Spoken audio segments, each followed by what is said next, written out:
26वां अध्याय वैश्यनाथ अवतार वर्णन। रात रात में जब वह सो गए तब इस नाट्य मंदिर में आग लग गई। वह धूं धूं कर जलने लगा। महानंदा ने अपने बंदर और मुर्गे को तो बचा लिया, परंतु भगवान शिव के रत्न जड़ित सुंदर लिंग को, जो वैश्य ने उसे संभाल कर रखने के लिए दिया था, ना बचा सकी।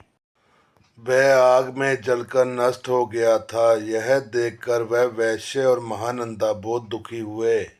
उस वैश्य ने कहा, हे नंदे, यह शिवलिंग मुझे अपने प्राणों से भी अधिक प्रिय था। जब शिवलिंग जल गया तो मैं अब क्या करूंगा। महानंदा के बहुत समझाने पर भी वैश्य नहीं माना और उसने अपने शरीर को अग्नि की भेंट कर दिया। यह देखकर महानंदा को बहुत दुख हुआ कि मेरी असावधानी के कारण उस वैश्य के प्राण चले गए। मेरे ही कारण एक परम शिव भक्त मर गया। यह सोच सोचकर नंदा पागल हुई जा रही थी। उसे याद दिया था कि तब महानंदा ने अपना सारा धन, रत्न, आभूषण आदि सभी बहुमूल्य वस्तुएं आदि प्रसन्नता से ब्राह्मणों को दान कर दिए और स्वयं उस वैश्य की चिंताग्नि में कूदने लगी। परंतु इससे पहले कि महानंदा उस अग्नि में प्रवेश करती, वहां भगवान शिव प्रकट हो गए। भगवान शिव को साक्षात अपने सामने पाकर नंदा स्तंभ रह गई और एकटक उन्हें देखने लगी। उनकी आंखों से आंसू बहने लगे। कुछ क्षण पश्चात जैसे ही उसे ध्यान आया, उसने भगवान शिव जी के चरण पकड़ लिए और उनकी स्तुति करने लगी। तब प्रसन्न होकर महादेव जी बोले, नंदा, मैं तुम्हारी सत्यता, धर्म, धैर्य और निश्चल भक्ति भावना से बहुत प्रसन्न हूँ। मैंने ही वैश्य रूप धारण करके तुम्हारी परीक्षा ली थी, जिसमें तुम सफल हुई। मांगो, क्या मांगना चाहती हो। तब महानंदा बोली, भगवान, मैं और मेरे सभी साथी आपके दर्शनों से ही धन्य हो गए। इससे अधिक हमें कुछ नहीं चाहिए। हाँ, यदि फिर भी आप देना चाहते हैं तो अपने चरणों में थोड़ा सा स्थान दे दीजिए। यह सुनकर शिवजी ने प्रसन्नता पूर्वक महानंदा को शिवलोक भेज दिया। नंदीश्वर बोले, हे तात भृतायु राजा, जिस पर भगवान शिव ने ऋषभ रूप में कृपा की थी, की परीक्षा लेने के लिए ही भगवान शिव ने दिव्येश्वर अवतार धारण किया था।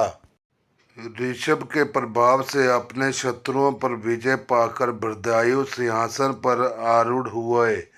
उन्होंने राजा चंदागंग की पुत्री सीमातिनी से विवाह किया।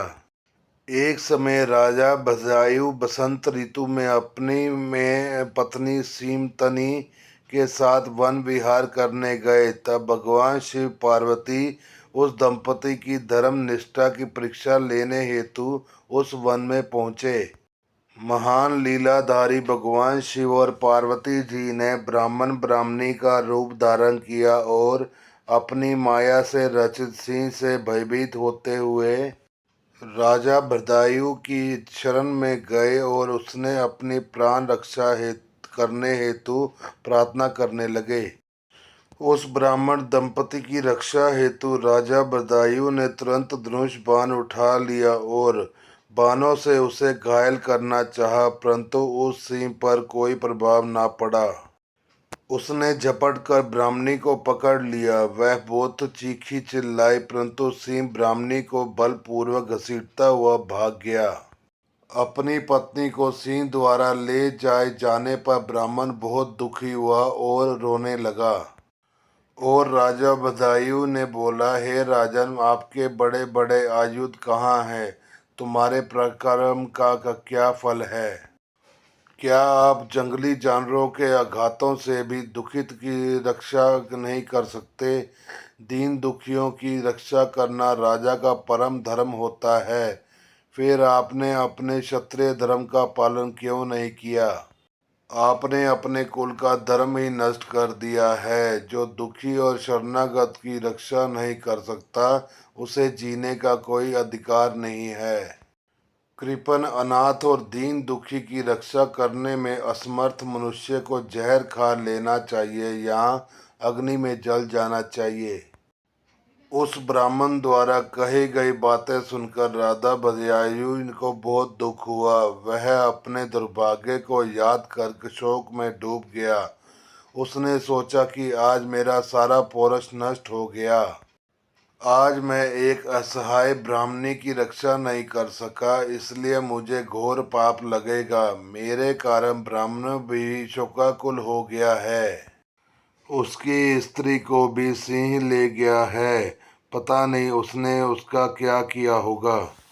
मुझे अपने पापों को कम करने के लिए इस ब्राह्मण देवता को प्रसन्न करना होगा। यह सोचकर राजा बदायूं उस ब्राह्मण के चरणों में गिर पड़े और बोले, हे ब्राह्मण, मुझे क्षमा कर दीजिए। मैं आपकी पत्नी की रक्षा नहीं कर सका। मैं अपना राजपाट सब आपके चरणों में न्यौछावर करता हूँ। यह सुनकर वह ब्राह्मण बोला, भला मैं ठहरा भिक्षा मांगने वाला एक ब्राह्मण, मैं तुम्हारे राजपाट का क्या करूँगा। इसलिए यदि तुम वाकई मुझे कुछ देना चाहते हो तो अपनी पत्नी मुझे दान में दे दो। ब्राह्मण की बात सुनकर राजा बदायूं ने कहा, ब्राह्मण प्राय स्त्री का उपभोग करना तो महापाप है, उसका प्रायश्चित भी नहीं हो सकता। तब ब्राह्मण ने कहा, राजन, मैं तो बड़े से बड़े पाप को अपनी तपस्या से पल भर में नष्ट करके शीघ्र ही अग्नि में प्रवेश कर जाना चाहिए।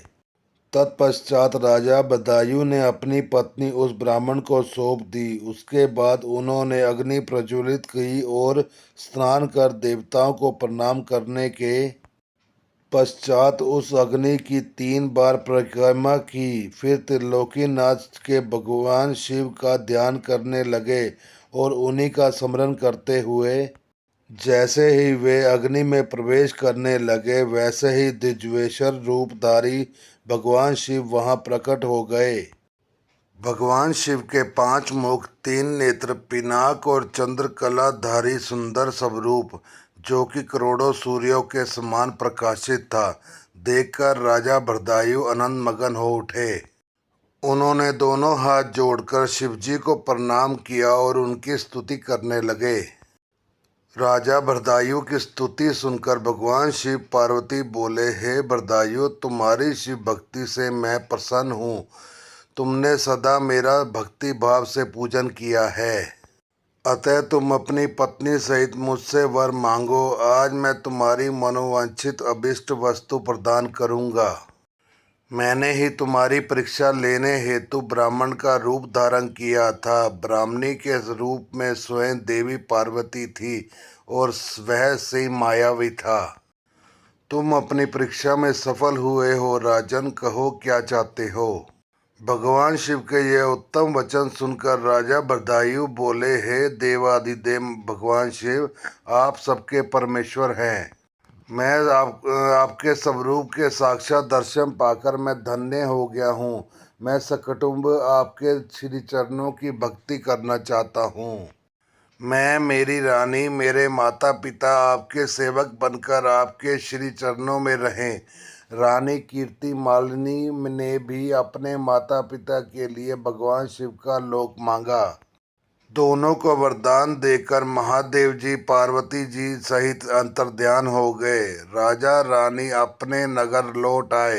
फिर 10,000 वर्षों तक राज्य करने के पश्चात वे दोनों भगवान शिव के धाम को गए। इस परम पवित्र पाप नाशक कथा को जो कोई सुनता अथवा पढ़ता है, उसे इस लोक में सब भोग ऐश्वर्य प्राप्त होते हैं तथा अंत में भगवान शिव के लोक को जाता है। 28वां अध्याय, यतिनाथ हंस रूप अवतार।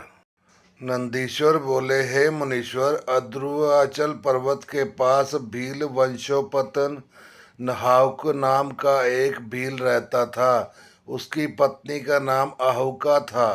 वह बहुत पतिव्रता थी।